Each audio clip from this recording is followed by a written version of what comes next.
This video provides a quick overview and guide on how to install OpenCore Legacy Patcher in under 5 minutes. This tool allows you to run later versions of macOS on unsupported hardware. A follow-up video explaining the differences between OpenCore and OpenCore Legacy Patcher is planned. Before you begin with OpenCore Legacy Patcher, first confirm if your Mac is supported.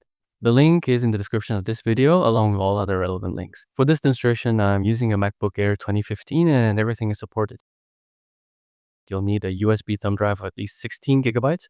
Plug it into your Mac, open up Disk Utility, and format it as FAT32. Warning, this will completely erase your thumb drive.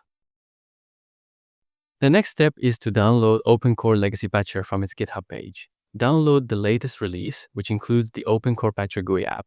At the time of recording this video, OpenCore Legacy Patcher reached a significant milestone with the release, adding support for older hardware, Wi-Fi chipsets, GPUs, USB 1.1, and the classic Mac Pro's 2008-2012 models. Once downloaded, you may need to decompress the zip file. Launch OpenCore Legacy Patcher and click on Create macOS Installer. Then click Download macOS Installer. The options may vary depending on when you're watching this.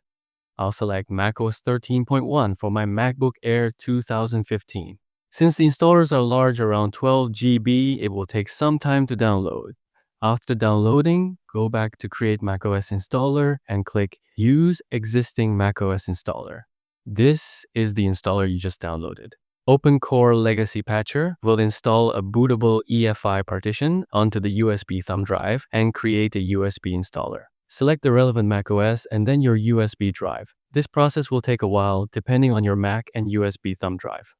Once finished, you'll be prompted to install OpenCore to disk.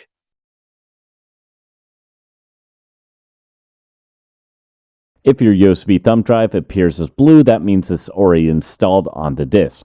But I'll step through this as if it did not install. So follow the instructions, entering your admin password when prompted, and reboot your Mac while holding the Option key.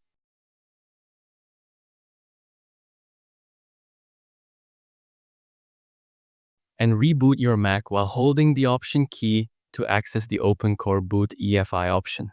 When you reboot into OpenCore's boot picker, select your USB thumb drive to launch the installer. Follow the normal macOS installation process, which will involve multiple reboots. If it reboots back to the beginning of the installation process, reboot again, hold down the Option key, select OpenCore, and then select the incomplete version of macOS on the hard drive, not the USB thumb drive. After installing macOS, run OpenCore Legacy Patcher again and click Post-Install Root Patch to confirm the installation. This concludes the installation of OpenCore Legacy Patcher on your Mac.